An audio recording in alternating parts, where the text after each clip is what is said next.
everybody, this is Angelina from Divine Houses, and today I'm here with...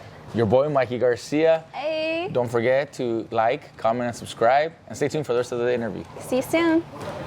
Welcome back, everybody. So we're going to get to know Mikey Garcia, who he is, in a little bit more depth. So let's go. We're going to throw in the 3 H's segment. Let's start with home. Home. What is home to you? Got your utensils. Oh, there we go. Oh, you got a lot of variety here. So home, well, for me, home is family. Family, you know, from my mom, my dad, my family, sisters, my kids.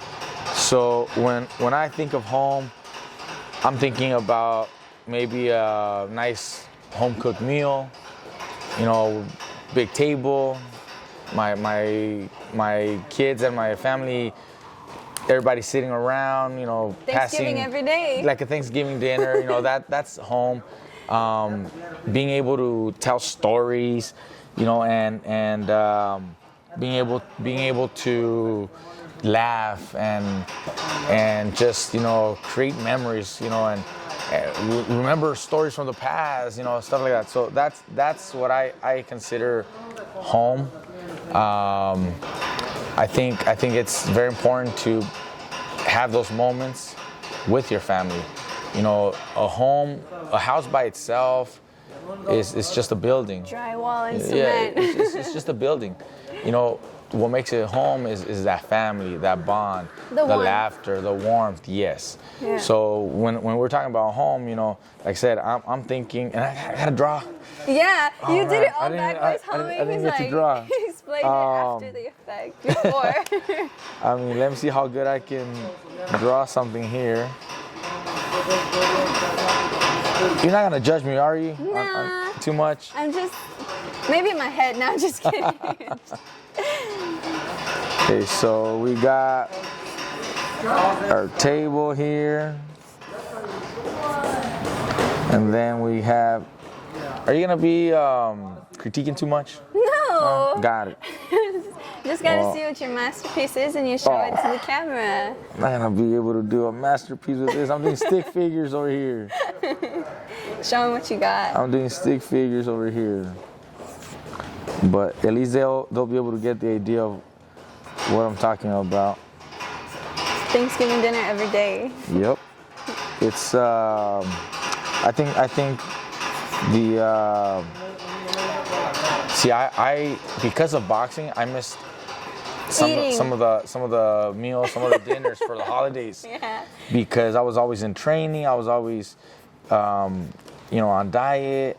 So I missed out on a lot of the home cooked meals, and that's what I kind of missed, or I wish I could have had more of, you know. So that's why I figured the you know, meals, dinners, that kind of stuff is what I consider home. You value. Or yes, you value more, and so that's just the reason for it. Now, sometimes there's obviously other moments that remind you of family and home, and that's wonderful. But first thing that came to mind, like I said, it's the dinners, the meals, family time, like that, because that's what really makes a home. You know? That sounds delicious. Oh my God, I couldn't do it. Diets, not eating. Okay, this is horrible probably, but table, dinner, family. Couldn't do much more. I did it backwards. Next one, I'll try to do a little bit better. That's okay. I mean, we can all tell what it is. Which one is you? Well, I'm over here. Right here. This one me with the hair. I was about to say, why don't you got hair? No, this one right here. This one right here. This one right here. Yeah. So that's me right here. See, I'm already at the table eating, while everybody else is chilling. About to go. The first one there, last one to leave. Yep. Here, I'll put this here. Let's jump into our next H. What shall we do? Hobby. What's something that you do? Oh, for hobbies. Yeah. Oh. We all know for you hobbies. got your cars. Yes. That's. You got your. That's one boxing. of them. No. I do the. I like to go to the racetrack. I like to go take my cars out, long drives. I've been fortunate and, you know, lucky to be able to have, you know, a few cars that I wanted growing up, that I admired as I was a kid. I seen the videos, I seen commercials, you see movies, posters, all that. That's dope. Being able to purchase them is pretty cool. But I do enjoy taking them to the track and really enjoying them for what they're supposed to be. Not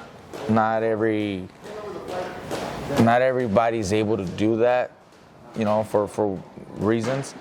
But just the fact that I can take out my cars and really enjoy them the way they're supposed to be, which is at the track. What was it like picking up speed that first time? Well, I remember the first time going to the track. It was in my Challenger. I took my car. I had a Challenger, not a track car. It's a pretty cool car, nice muscle car, but not a track ready. My friend, however, he had his BMW. At the moment, he had a M3, I think it was, M3. And so he invited us to go to the track, and sure, I went to the track with him, and I was scared because we think it's, it's just like driving in the street, maybe faster. Oh, no, it's a whole different thing. Oh, whiplash? It's scary because I'm not in control. He was driving my car. I'm sorry, he was driving his car, and I went with him, and I'm not in control. It's scary not being able to do anything, and you're just in the passenger, holding on tight. Almost waiting. You're just waiting for him to mess up or something and then get in a car accident. Oh no! But he's a good driver. I noticed that he's a very good driver. He's done it before, which was pretty cool because I'm like, I got confidence now. I'm like, okay, I can do this.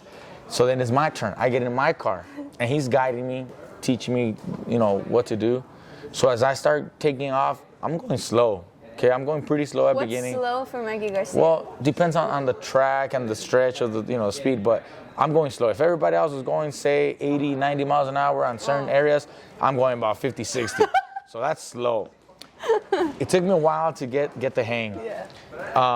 But later, once we got a little more comfortable later in the day, I started pushing the car a little bit more, just a little bit more, having a little bit of fun. I went off the road a couple times because my car, like I said, it's not built for that, and I'm a beginner. So I actually got off track a few times. Fortunately, nothing happened, no accidents, nothing. But I liked it.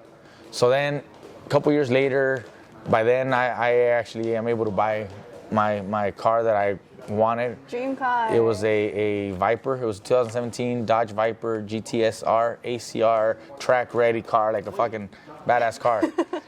And so now I'm like, all right, let's go to the track. And I had gone a couple times, like 2, 3 other times before that. I take the car, we go to Fontana Auto Club Speedway, and he's taking me around the track. He's passenger, and I'm learning the track. I'm like, okay, I'm not doing so bad. A couple sessions later, he's out. I'm doing it on my own now, and I'm starting to push the car more and more. Getting well, confident he saw the times, and he's like, hey, who's driving your car? I'm like, what do you mean? He's like, well, I'm looking at the time slots on my phone, and who's driving the car? I'm like, I am. He's like, no, you're not. I'm like, yeah. He's like, dude, do you know how fast you're going? I'm like, well, I know I'm going faster. He says, dude, you turned it up a lot.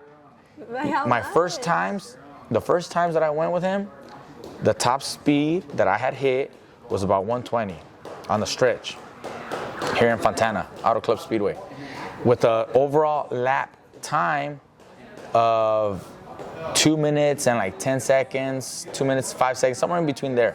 That was my overall time. Okay. Once I started pushing the car on my own, my top speed increased to 150, right?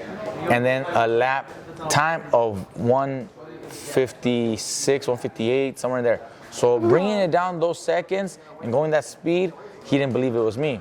Well, eventually, recently, or last few times, I was able to pick up that same car. My fastest lap time in that car was a minute 49, a minute 48, I forget, 148, 149. And with the high top speed of 166. Well, I can't comprehend.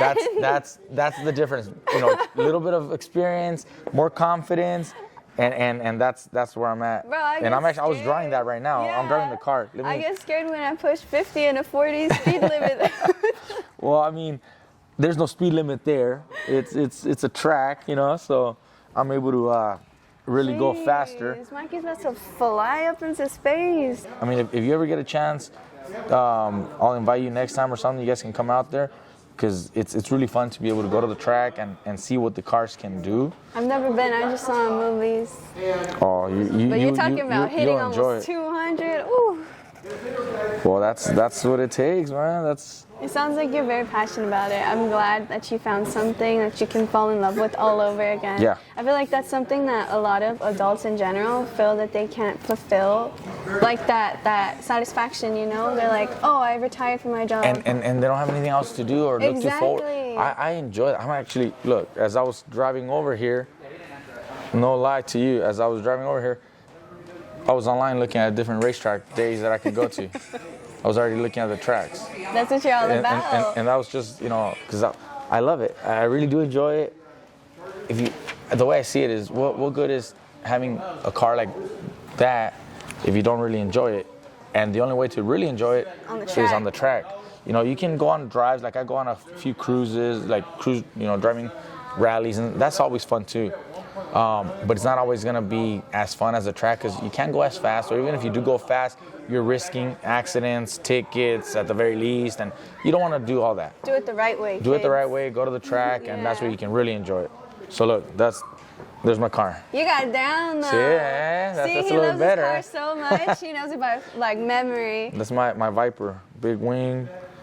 There you go. Cool. Let's transition to our next H, hustle. Hustle. What does hustle mean to you?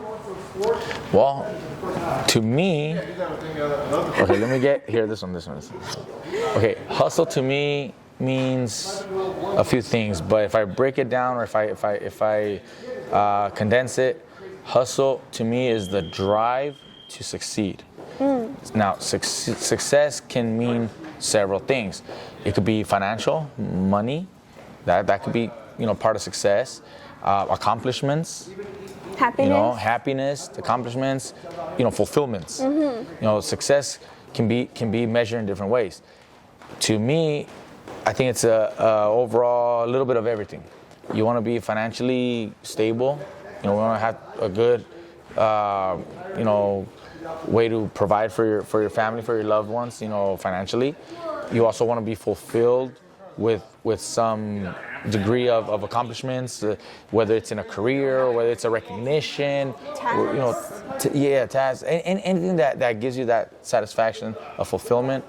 And also, I mean, you gotta have that drive to continue. Never consistency. Yeah, you can't stop. You know, you gotta have that hustle. You gotta have that drive that motivates you, that keeps pushing you. You know, so it's a combination for me.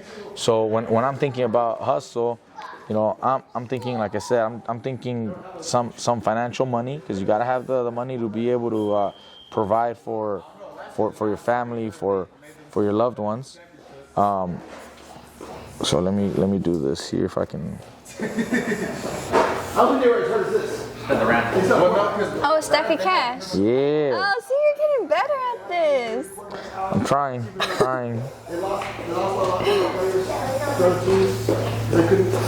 Okay.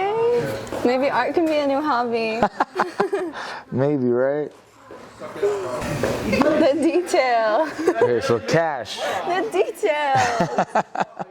Okay, and then we got, I'm telling, okay, I can probably put it here. Mm-hmm. So again, fulfillment, accomplishments.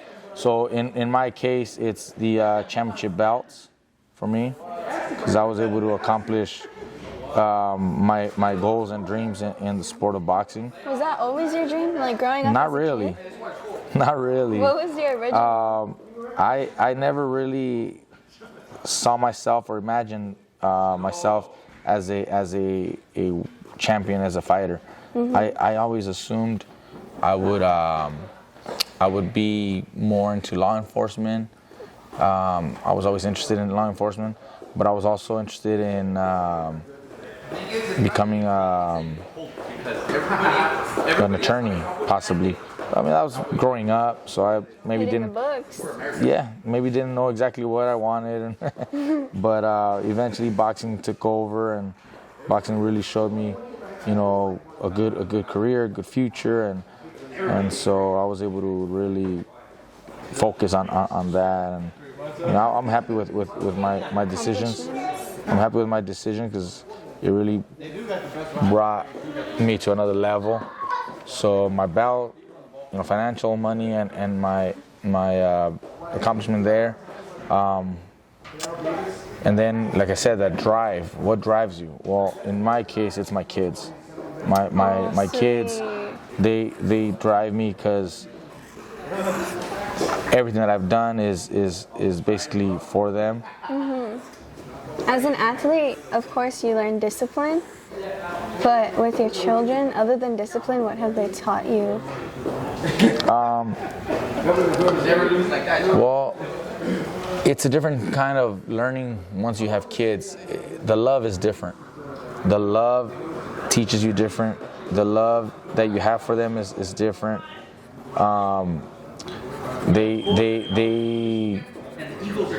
teach you to love in different ways. They show you in different ways, and they're so innocent and so like spontaneous sometimes, and it kind of catches you off guard that you were not expecting them to answer what they answered, or you know. Never boring. So it's never boring. Oh no, it's never boring. But yeah, so it's the kids, you know, their innocence, but like I said, it's always very nice to see them grow and turn into their own. You know, I got 3 kids. I have my daughter. She's 15. My sons are 11 and 8. So 8, 11, 15. Babies. I can't wait to There. see their future too.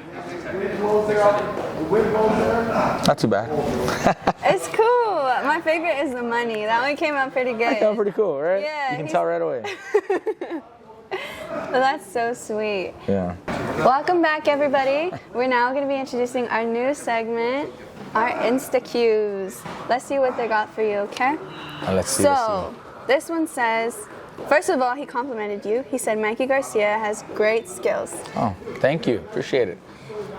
Do you have any other great skills that others don't know about? Do I have other skills that people don't know about? I mean, I think everybody can improve and learn. Just the way we were talking about driving, you know, on the track. I started, you know, pretty bad, beginner. Now 50 miles? Yeah, I mean now, if we go to the track, I mean I'm not obviously a professional. I'm not like a freaking professional, but I've learned enough to be able to, you know, handle my own at the track. And now we're actually at the highest level at the track where we go, and we're racing with other high-level drivers. Some are former professional drivers that are in the same circuit that we are. So that kind of tells me I got some skill, at least, you know, to be at that level, to be competing or being there. You know, so it worked. I mean, you develop that skill. But like other skills, like natural skills, I mean, I was always pretty good at school. I was good in English. I was good at school, you know, good grades. I had a good GPA. I went to a 2-year college, community college back in Oxnard. Had a Dean's List twice, and you know I had a AA. I graduated with an AA in liberal arts and science, and you know I guess I don't know if that's a skill, but I was good enough to be, you know, to be there, you know, somewhat. I think that's a skill because math, that's something that you have to. I had trouble with math. There were some subjects that I wasn't the best. English was always easier for me. English and history. I was pretty good at that, but math I had to work on it, but I still did very well. Other skills, I mean, I like shooting. I like handguns, firearms. My arm will fly off. Oh my god. And I'm pretty good. You know, but like I said, that's something that maybe you develop. You know, been doing it for a long time, and we shoot all the time at my house just for fun. And so I'm not pretty bad. I'm actually pretty good when it comes to just like stationary, target, like static shooting. Once you start going into the whole scenarios, and I need practice with that. But stationary, just the static shooting, not bad. I'm pretty good at it. So I can handle myself with the firearm too. Life sounds fun after retirement. Jeez. Not only hitting the bags, but the looks too. Yeah. Dang, all rounder. This one said, how important is it to keep your head from being seriously injured from long-term damage? I'm curious about that too. Look, we know we're in a contact sport where injuries are very common. At least you're gonna get some hand injuries or some small minor aches and pain here and there. So we already know that that's part of the game. But there is a higher risk.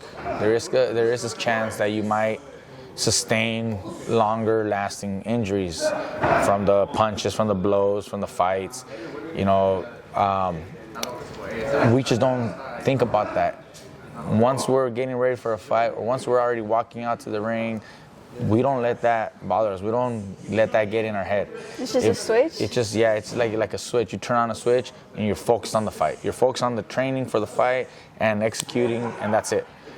You don't worry about anything else. If you start doubting yourself or start panicking, start worrying about other things, then you're not gonna perform.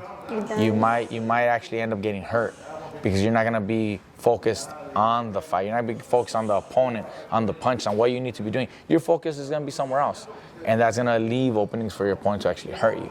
So we don't think about that. But yes, there is a high, risk. That we see all the time. There's accidents that happen where fighters sustain long, term injuries, and then that's unfortunate. But it's part of the game. If you don't want to take that risk, then maybe boxing isn't for you. If you can't turn that switch on and off, beast mode. Maybe. I mean, that's fine too. That's why it's not for everyone. Yeah. Some fighters have tried it, but you can see that they just didn't quite learn how to do that. It's not there. And it's not for them. So, maybe it's time for them to, look at another sport or retire and do something else, a different career. Race some cars. Yeah, there's always something else. You wanna have the adrenaline of a fight, but without having that risk, maybe you find some other sport to do. Yeah. Maybe wrestling. Oh, this one says, who is your inspiration? My inspiration?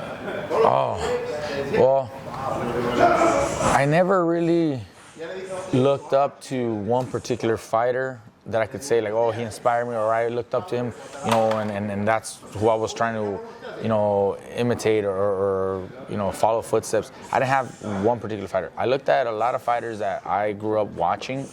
My favorite fighter that I grew up watching was Juan Manuel Marquez. I'm gonna nod like I know who you're talking about, but it sounds dope. You gotta get a chance to follow him. In the early 2000s, up through like the early 2010, possibly right in around 2012, right in there, he was a big star. He had his most memorable fights were against Manny Pacquiao. He had four fights against Manny Pacquiao, knocked him out the last one, and that's what kind of cemented him, to greatness. But I grew up watching him. I admired his boxing abilities. He started his career fighting very technical, counter-puncher and combinations. Later, as his career developed, and with those fights, like I said, the fights with Pacquiao and a few other ones after that, with David Diaz, and I forget, it was Diaz, Juan Diaz, that you really saw the aggressive, that hunger to overcome obstacles, overcome getting dropped, overcome getting hurt, overcome getting cut, and keep going. And that kind of made him the warrior that people remember him for. But he was very technical early on in his career. And I admire a technical fighter like that, counterpuncher. I also liked Mayweather a lot for being so defensive, very smart about how he is. He's not an attractive fighter to the average fan, but someone like me that can appreciate defense and skill and speed and movement and all these elements of boxing, he's the best. So I admired him now also. But then you have other fighters that are just action fighters, that they're just there to, entertain. Like in this Arturo Gatti, Morales. These guys were just out there. Holloway in the UFC. Yeah. He's there to fight every single time. And he don't care. So that's very entertaining. Yeah. But I also can appreciate the other fighters, like I said. The technical part of those I don't know if you want to consider that just my one fighter that inspired me, but overall they all inspired in their own way. It had a toll on you somehow. Yes. This lovely lady said, which fight in your entire career made you feel on edge? There was a fight a long time ago. It was probably my 12, 14 fight, somewhere in there, I forget. I fought a guy out in at the Palms. I can't remember his name right now off the top of my head, but he was from Atlanta, Georgia. It was a tough fight. We're at the Palms Casino in Vegas. It was an 8-rounder. He was on a good winning streak. His record didn't reflect his skill. He had a record, a few losses and a draw or whatever, but he was like on a good 4-win streak. He had already become like a NABF champion, which is a national championship, North American Boxing Championship, things like that. So he came to win, basically. He came with the desire and the drive to win. And I'm there fighting and I'm doing good. I dropped him in the second round, so I thought, it's gonna be a pretty easy night. Oh no, this guy. Cocky too fast. Yeah, I got confident, man. Yeah. This guy comes back up, keeps fighting, picked it up even, picked up the pace even more.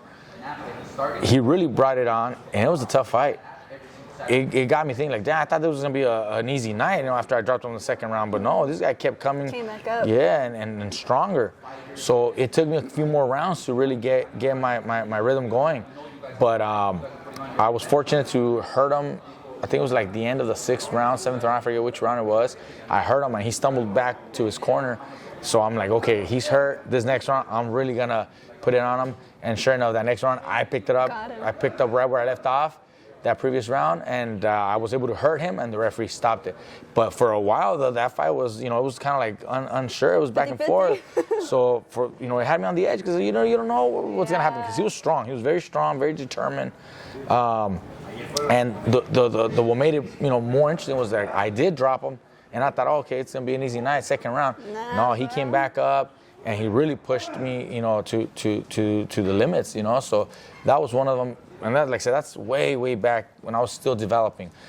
More recent, obviously, we've had other fights that were, back and forth and really good fights. But that that fight that I'm talking about, it sticks in my head because it's when you're developing, when you're barely up and coming, where it really means, are you gonna be able to take that step forward in your career? That's a big test. That opponent, those kind of guys are there to test you and push you and see what you're really made out of. So that's why that stands out the most. That's dope. That's one thing I like about athletes. They're almost like borderline superheroes because they get beat up so much, right? But they always find some way to come back, but even stronger. And it's like, I see you. You gotta have that drive, that hunger. It's something you're built a little different. You don't take defeat easy. You want to always pursue victory, and that's what makes you get back up from a knockdown or from a big blow or a cut or something. Keeps you going. We're back again. Welcome back. Now let's see what it's like for Mikey Garcia in adulthood. What is it like to be an adult? Oh, it's a lot different than what I imagined growing up. When I was a kid, I thought, being an adult would be just, the coolest thing. You don't realize and you don't know until you find out that it's a lot of responsibilities. It's the real world now. You don't live in Candyland and lollipops and rainbows anymore. The real world, you got responsibilities, you got commitments, but it also offers, good memories. Like I said, once you have your kids, you have family, that helps, alleviate that makes up for some of the struggles that you go through. The hard work, the dedication, the discipline. In my case, my career took a lot of time away from family, from the kids. I missed out on celebrations. I missed out on birthday parties. I missed out on holidays. I missed out on a lot of things, during my career, during my training. But it was all with the intent that one day I can enjoy, all that hard work. So during that time, all that dedication, commitment, discipline, it's hard. It's not easy. It's very difficult to do. Not being able to see your kids, not being able to spend so much time with the family, celebrating holidays or whatever, for the better good in the future. Now that I'm retired, I can appreciate that I went through all that. It was all for a reason. It's for a reason, and you put a higher value on everything that you've accomplished, because it did take you a lot to earn what you have now. So, I mean, what drove me and what kept me going was my kids and the family and the future that I hope to have, and I'm able to enjoy that now. But there's still commitment. There's still you have to provide for your family. You got to be able to provide for all your kids. You want to be able to be a good role model for the up and coming kids and especially your own family. You want to be a good dad, good uncle, good brother, good everything. So there is a lot. But I do enjoy. There's got to be time. You got to balance. You got to have balance. Just like anybody that has another career, every once in a while they go on vacation, or every once in a while they take days off, because you need to have that balance. You got to have that to have. You gotta sanity. You gotta have good. Exactly. Yeah. I was gonna say, for your own mental health, you need that balance. Yeah. You can't. It can't always be just grind, work. You're gonna burn yourself out. You gotta make time for yourself. Yeah, you're not a machine like that. Mm-hmm. It can break. Do you believe, because all you said was hard work and then you had a result, right? Do you believe that hard work pays off? I think in order for you to have good results, you need to have hard work. You gotta put in the hard work. You gotta put in that dedication, that time, discipline, in order to have the good results, the best results. If you don't put in that time and that work, I can almost guarantee you're not going to get those results. You'll never get those results. However, hard work without guidance or without a roadmap is not going to lead to the best results either. Because you can be working very, very hard, but you're going in all these different directions, or you're not focusing on just one goal. You're focused on too many things that you're never going to be able to reach your goals, if that makes sense. So you need hard work with the right path, with the right roadmap, guidance to reach one goal at a time. Wow, I've never heard it put that way before, but I mean, I feel like that's something that everybody right now, all of our divine hustlers out there grinding 24/7, that's something you really needed to hear. You can apply that in any career, any job, any goal. Hard work is very necessary, very important. But you also need that roadmap, you need that guidance to be sure that you can achieve that. So you break it down to get there. Yeah, it's like Chutes and Ladders. Yeah, you need that. It's in a ladder form. Yeah. You got to go step by step. You got to climb the ladder step by step. You can't just jump up to the top. No matter how hard you work, you're never gonna jump up to the very top. Yeah. You got to climb step by step. That's what I'm saying. One day at a time. Yep. Can we get a message to the youth? Well, first of all, I want to thank everybody who supported me, who followed me, and who was a fan and watched my fights and my career. For all the younger kids out there, don't ever say no to your dreams. Follow your dreams. Strive, for greatness. Like I said, take your time, build up, step by step. Create that roadmap, create that guide that will help you get to your destination, to your dream. Don't pay attention to any negative comment, any negative people out there. Put that to the side, brush that off, and always continue on your path to accomplishing your dreams. The younger kids, they're growing up in a different world, different generation right now. Yeah. Social media is huge, and sometimes they get influenced easily or get discouraged from negative comments. Ignore the negativity. That's all white noise. Yeah, white noise. Ignore that. If you're trying to get from here to Santa which is technically less than 2 hour drive, But if you stop to fix every little pothole or clean the road, every little dirt and spot, you're never gonna get there. Same thing, you know, in life. You know, you want your destination, keep going. You know, ignore all that negativity, all that white noise. Forget about that. Keep going in the direction that you need to go. So you are a divine hustler. Thank you, thank you. You are officially a divine hustler. Appreciate that. There we go. Thank you for being on our channel. Thank you for sitting down and speaking with me. I loved everything I have to say. I feel like just sitting here with you, it was enough to be at a lecture at some class with the professor. It was enough. Awesome. It's I appreciate that. That's that real life, real talk knowledge that we all need to hear. Thanks. So thank you everybody for tuning in. Make sure to like, comment, subscribe again. And as always, be kind, support each other, and keep hustling. Peace.